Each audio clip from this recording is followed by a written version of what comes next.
బలిరాజా నమస్తుభ్యం విరోచన సుతప్రభో భవిష్యేంద్ర సురారాతే పూజయం ప్రతిగృహ్యతాం. ఈరోజే బలి పాడ్యమి. కార్తీక శుద్ధ పాడ్యమిని బలి పాడ్యమి అని పిలుస్తారు. ప్రతి సంవత్సరం దీపావళి మర్నాడు కార్తీక మాసం ప్రారంభమవుతుంది.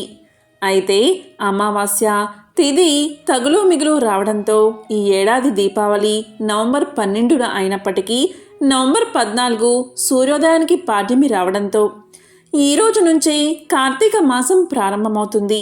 ఈ పాడ్యమిని బలి పాడ్యమి అని పిలుస్తారు. మహావిష్ణువు దుష్ట శిక్షణకై శిష్ట రక్షణకై అనేక అవతారాలు ఎత్తాడు. ఈ దశావతారాలలో 5వ అవతారమే వామనావతారం. అలాగే మొదటి మానవ అవతారం కూడా ఈ వామనుడే. ప్రజ్ఞదశం వామనకం కృత్వాగాద్ అథర్వం బకే పదత్రయం యాచమానః ప్రత్యాదిత్సుః త్రిపిష్టపం. ధర్మానికి భంగం కలిగినప్పుడల్లా తాను అవతరించి ధర్మ సంస్థాపన చేస్తానని శ్రీకృష్ణుడు గీతలో ప్రబోధించాడు.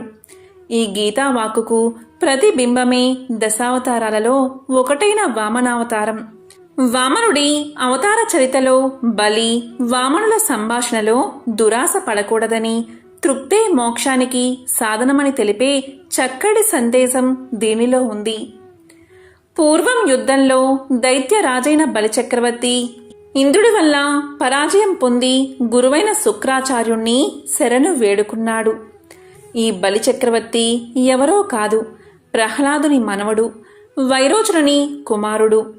బలిచక్రవర్తి విశ్వజిత్ యాగం చేసి దాన ధర్మాలు చేసి అత్యంత శక్తివంతుడై ఇంద్రుడిపై దండెత్తి ఇంద్రలోకాన్ని ఆక్రమిస్తాడు. ఈ విధంగా బలిచక్రవర్తి గురు కృప వలన స్వర్గంపై అధికారాన్ని సంపాదించాడు. దీంతో అధికార విహీనుడైన ఇంద్రుడు అదితిదేవిని శరణు కోరాడు.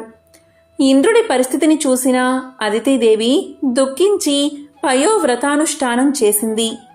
ఆ వ్రతం చివరి రోజున భగవానుడు ప్రత్యక్షమై అదితితో ఇలా పలికాడు: దేవి, చింతించవద్దు.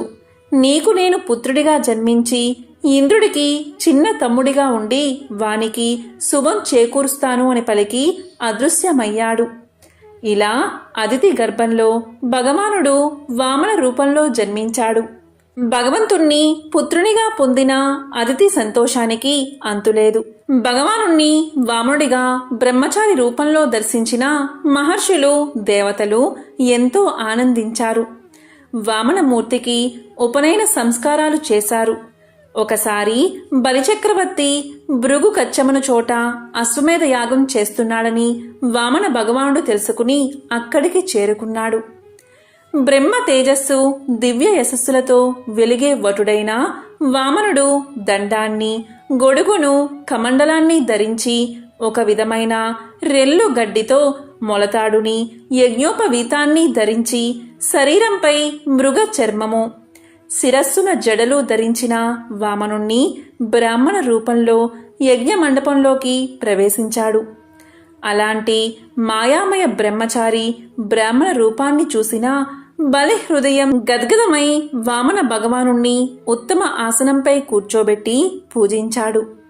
ఆ తరువాత బలి వామనుణ్ణి ఏదైనా కోరుకోమని అడిగాడు. అప్పుడు వామనుడు 3 పాదాల భూమిని అడిగాడు.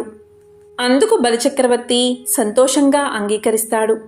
దానం అడుగుతున్నవాడు వామన రూపంలో ఉన్న రాక్షస విరోధి అయిన శ్రీ మహావిష్ణువు అని కనుక్కున్న రాక్షసుల గురువు శుక్రాచార్యుడు గ్రహించి అదే విషయాన్ని బలిచక్రవర్తిని పిలిచి చెబుతాడు. కానీ బలిచక్రవర్తి అప్పటికే మాట ఇచ్చేశానని, ధన ప్రాణాలపై ఉన్న వ్యామోహంతో మాట వెనక్కు తీసుకోలేను అని పలుకుతాడు. ఆగ్రహించిన శుక్రాచార్యుడు రాజ్యభ్రష్టుడు అవుతావని బలిని శపించి వెళ్ళిపోతాడు.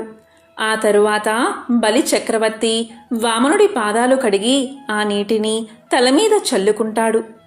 వామనుడి కోరిక మేరకు 3 అడుగులు దానమిస్తున్నానని ప్రకటిస్తూ కలశంతో తన చేతి మీదుగా వామనుడి చేతిలోకి నీళ్లు పోస్తూ ఉంటాడు. ఆ ప్రయత్నాన్ని అడ్డుకోవాలని శుక్రాచార్యుడు కలశ రంధ్రానికి అడ్డుపడతాడు. ఇది గ్రహించిన వామనుడు అక్కడున్న దర్భ పుల్లతో రంధ్రాన్ని పొడవగా శుక్రాచార్యుడు తన 2 కళ్ళల్లో ఒక కన్నును కోల్పోతాడు. దానం స్వీకరించిన వామనుడు కొద్ది కొద్దిగా పెరుగుతూ యావత్ బ్రహ్మాండమంతా ఆక్రమించేస్తాడు. 1 అడుగు భూమి మీద, మరో అడుగు ఆకాశం మీద వేసి 3వ అడుగు ఎక్కడ వెయ్యాలని అడుగుతాడు. అప్పుడు బలిచక్రవర్తి నా తలపై వెయ్యండి అని తల వంచుతాడు. వామనుడు తన 3వ పాదాన్ని బలి నెత్తిమీద వేసి అధఃపాతాళానికి తొక్కేస్తాడు. అయితే బలి దానగుణానికి సంతోషించిన మహావిష్ణువు ఏటా అతను కొన్ని రోజులు భూమిపైకి వచ్చి తన రాజ్యాన్ని చూసుకునేటట్లు వరాన్ని ఇస్తాడు. ఇప్పటికీ కేరళలో ఓనం పండుగను బలిరాక కోసం అత్యంత వైభవంగా నిర్వహిస్తారు. వైష్ణవ ఆలయాలకు వెళ్లి విష్ణువుని పూజిస్తే శుభప్రదం. 3 అడుగులతో ఈ లోకాన్ని జయించాడు కాబట్టి వామనుడికి త్రివిక్రముడు అనే పేరు వచ్చింది. బలి సమర్పణ భావానికి భగవంతుడు ప్రసన్నుడై బలికి సుతరలోక రాజ్యాన్ని ఇచ్చారట. ఇంద్రుడికి ఇంద్రపదవిని అప్పగించాడని పురాణాలు చెబుతున్నాయి. బలిచక్రవర్తి వామనుడితో ఇలా పలుకుతాడు: దేవా, నా సర్వస్వాన్ని నీకే సమర్పించాను. నా కోసం కోరడానికి ఏమీ లేదు. లోకం కోసం ఓ వరాన్ని అర్థిస్తున్నాను. నేను దానమిచ్చిన భూమిని వామనుడివై అంతటా ఆక్రమించావు కనుక నీ 3 అడుగులకు సంకేతంగా ఆశ్వయుజ బహుళ చతుర్దశి అమావాస్య కార్తీక శుద్ధ పాడ్యమి ఈ 3 రోజులు భూలోకంలో బలిచక్రవర్తి రాజ్యంగా ఉండాలి. నా రాజ్యంలో దీపదానం దీపపూజ చేసే ఇంట్లో లక్ష్మీదేవి శాశ్వతంగా ఉండాలి. నా రాజ్యంలో ఎవరి ఇంట అంధకారం ఉంటుందో వాళ్ళ ఇంట ఎప్పటికీ చీకటే ఉండాలి అన్నాడు. అప్పుడు శ్రీ మహావిష్ణువు తదాస్తు అని వరాన్ని ఇచ్చాడు. అలా ప్రతి ఇంటి ముందు దీపాలు, సంబరాలు, సంతోషం చూసి తన రాజ్యంలో ప్రజలంతా సంతోషంగా ఉన్నారని భావించి మళ్ళీ బలిచక్రవర్తి పాతాళానికి వెళ్ళిపోతాడు. అలా ఇది బలి పాడ్యమి అయ్యింది. బలి పాడ్యమి రోజు శ్రీ మహావిష్ణువును పూజించడం శుభప్రదం. వామనుడు కోరిన 3 అడుగులు సత్వ రజో తమో గుణాలని సృష్టి స్థితి లయలని సూచిస్తున్నాయని అంటారు. ఇక బలి తల మీద పాదం మోపడం అంటే అహంకారాన్ని అణిచివేయడమే.